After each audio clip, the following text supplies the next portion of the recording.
वक्त हो गया है खबरों के रोमांच भरे सफर का। 1 मिनट में खबर और उसका पूरा विश्लेषण। लखीमपुर केस में बीजेपी लगातार विपक्ष पर पॉलिटिकल पर्यटन का आरोप लगा रही है। आज समाजवादी पार्टी के अध्यक्ष और पूर्व सीएम मृतक किसान लवप्रीत के घर पहुंचे, जहां उन्होंने पीड़ित परिवारों को हर संभव मदद का भरोसा दिया।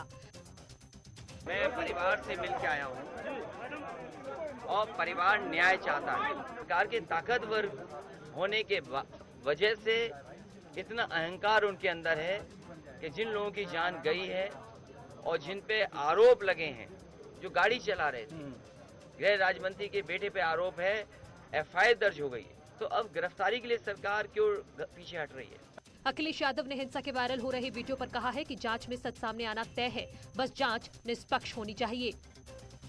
सुप्रीम कोर्ट जब सो मोटो ले लेगा, सुप्रीम कोर्ट खुद महसूस करेगा कि कौन सी संस्था है जो बेहतर जांच कर सकती है।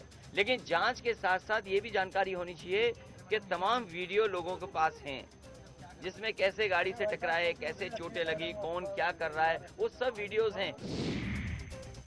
कांग्रेस महासचिव प्रियंका गांधी ने लखनऊ से बहराइच जाने के रास्ते में माता मंदिर में पूजा की। लखनऊ के माता मंदिर में उन्होंने विधि विधान से पूजा की। वहां मौजूद एक लड़की ने उन्हें कलावा बांधा। प्रियंका ने मंदिर में घंटी और चुनरी भी चढ़ाई।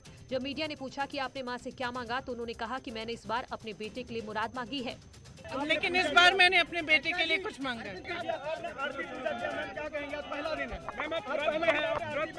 जो जिम्मेदारी है वो निभा रही है, कैसे आपको दिक्कत नहीं हो रही है?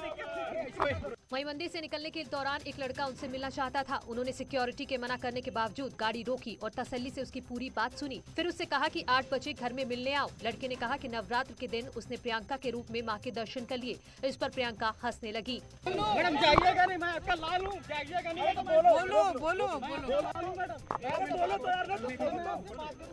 नौकरी में ही रुक गई मैडम। लोगों ने मेरा नाम निकालने दिया मैडम, बताइए। ऐसे करो, मेरा घर दूर, सुनो, जहाँ मैं रहती हूँ वो दूर नहीं है यहाँ से। शाम को मैं वापस पहुँच जाऊंगी, आप वहाँ पहुँच जाइए। हाँ ठीक है। नाम क्या है तुम्हारा? माता के दर्शन करने आया। नाम क्या है तुम्हारा? आपके दर्शन किए। नाम क्या है? मुरादाबाद में कई घंटे हिरासत में रखने के बाद प्रशासन ने पूर्व केंद्रीय मंत्री और कांग्रेस नेता सचिन पायलट और आचार्य प्रमोद कृष्णम को रिहा कर दिया। प्रशासन ने उन्हें न तो लखीमपुर खीरी जाने की इजाजत दी और न ही मुरादाबाद में ठहरने की अनुमति दी। इसके बाद दोनों नेता दिल्ली के लिए रवाना हो गए। मीडिया से बात करते हुए दोनों नेताओं ने प्रशासन के इस फैसले पर सवाल खड़े किए।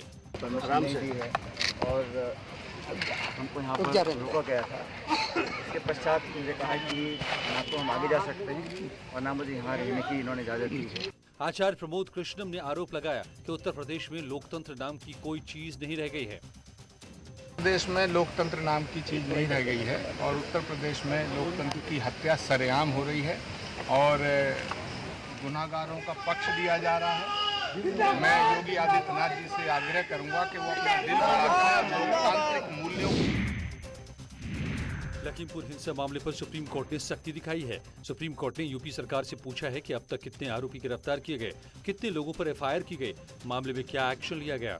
सुप्रीम कोर्ट ने स्टेटस रिपोर्ट भी दाखिल करने को कहा। अब इस मामले में कल सुनवाई होगी। सुप्रीम कोर्ट ने लखीमपुर की घटना को दुर्भाग्यपूर्ण बताया है। लखीमपुर की घटना को लेकर इलाहाबाद हाई कोर्ट के एक वकील ने चीफ जस्टिस को एक इंटरवेंशन एप्लीकेशन भेजकर पूरी घटना की जांच सीबीआई से कराने की मांग की है। पत्र याचिका में जो ग्राउंड लिया गया है उस पे माननीय सुप्रीम कोर्ट हमें इंटरवीन करने के लिए परमिशन दे और इस प्रकरण को सीबीआई के द्वारा इंक्वायरी करवाई जाए या तो इसकी जुडिशियल इंक्वायरी करवाई जाए हाई कोर्ट के मॉनिटरिंग के अंडर में। सुप्रीम कोर्ट की ओर से इस मामले में स्वतः संज्ञान लेने के बाद याचिकाकर्ता ने देश की सबसे बड़ी अदालत में एक आवेदन देकर दोषी अधिकारियों को सस्पेंड करने और हाईकोर्ट की निगरानी में जांच कराने की मांग की है। लखीमपुर हिंसा में कुल 8 लोगों की मौत हुई थी, जिसमें 4 किसान, 2 बीजेपी कार्यकर्ता, 1 पत्रकार और 1 आशीष मिश्रा का ड्राइवर शामिल है। आज पीएम मोदी के सत्ता में 20 साल पूरे हो गए। वो 13 साल तक गुजरात के मुख्यमंत्री रहे और 7 साल से प्रधानमंत्री हैं। देश ही नहीं विदेशों में भी पीएम मोदी की पहचान कुशल वक्ता और बेहतरीन प्रशासक के रूप में है। पीएम ने जनता का आभार जताया। आज के ही दिन 20 साल पहले मुझे जनता की सेवा का एक नया दायित्व मिला था। सीएम योगी ने भी 20 साल के सफर के लिए पीएम को शुभकामनाएं दी। मैं इस अवसर पर प्रधानमंत्री मोदी जी के स्वस्थ और दीर्घ जीवन की कामना करते हुए उनका यशस्वी मार्गदर्शन और नेतृत्व इस देश को लंबे समय तक प्राप्त हो, इस विश्वास के साथ आप सभी को, पूरे काशी वासियों को हृदय से बधाई देता हूँ। लेकिन विपक्ष ने उनके कार्यकाल पर सवाल उठाए। लोग यहाँ परेशानी से जूझ रहे हैं, यहाँ पे लोगों के पास काम नहीं है, लोग घरों में बैठे हैं, पूरा हिंदुस्तान रुक सा गया है और सारी इंडस्ट्री ऑलमोस्ट पैरालाइज हो गई है। पीएम मोदी आज उत्तराखंड के दौरे पर रहे। पीएम मोदी ने ऋषिकेश एम्स से देश को ऑक्सीजन प्लांट की सौगात दी। ये ऑक्सीजन प्लांट उत्तराखंड समेत कई दूसरे राज्यों के अस्पतालों में बनाए गए हैं। पीएम मोदी ने देश भर में 35 ऑक्सीजन प्लांट का लोकार्पण किया। आज देश भर में अनेक नए ऑक्सीजन प्लांट्स का लोकार्पण हुआ है। ये देश के अलग अलग राज्यों में ऑक्सीजन प्लांट्स की नई सुविधा के लिए मैं आप सभी को, देशवासियों को बहुत बहुत बधाई देता हूं। इस मौके पर पीएम मोदी ने कहा कि उत्तराखंड से उनका पुराना नाता है। उन्होंने अपने सियासी सफर का जिक्र करते हुए कहा कि कभी नहीं सोचा था कि मैं देश का प्रधानमंत्री बनूंगा। पहले मुख्यमंत्री और फिर देश के लोगों के आशीर्वाद से देश के प्रधानमंत्री पद पर पहुंचना, इसकी कल्पना मैंने कभी नहीं की। 20 वर्ष की ये अखंड यात्रा आज अपने 21वें वर्ष में प्रवेश कर रही है। इस मौके पर उत्तराखंड के सीएम पुष्कर धामी की जमकर तारीफ भी की। सीएम योगी ने वाराणसी में T20 दिव्यांग क्रिकेट टूर्नामेंट के विजेताओं को सम्मानित किया। इस मौके पर उन्होंने दिव्यांगजनों को ट्राईसाइकिल, व्हील चेयर समेत कई उपकरण बांटे। सीएम योगी के साथ मंच पर अंतर्राष्ट्रीय पैरालंपिक एथलीट और खेल रत्न से सम्मानित दीपा मलिक भी मौजूद रहीं। सीएम योगी ने दिव्यांग के कल्याण के लिए राज्य सरकार की ओर से उठाए जा रहे कदमों का जिक्र किया। उन्होंने कहा कि सरकार 10 लाख दिव्यांगजनों को पेंशन दे रही है और रोजगार के क्षेत्र में भी दिव्यांगजनों को मौका दिया जा रहा है।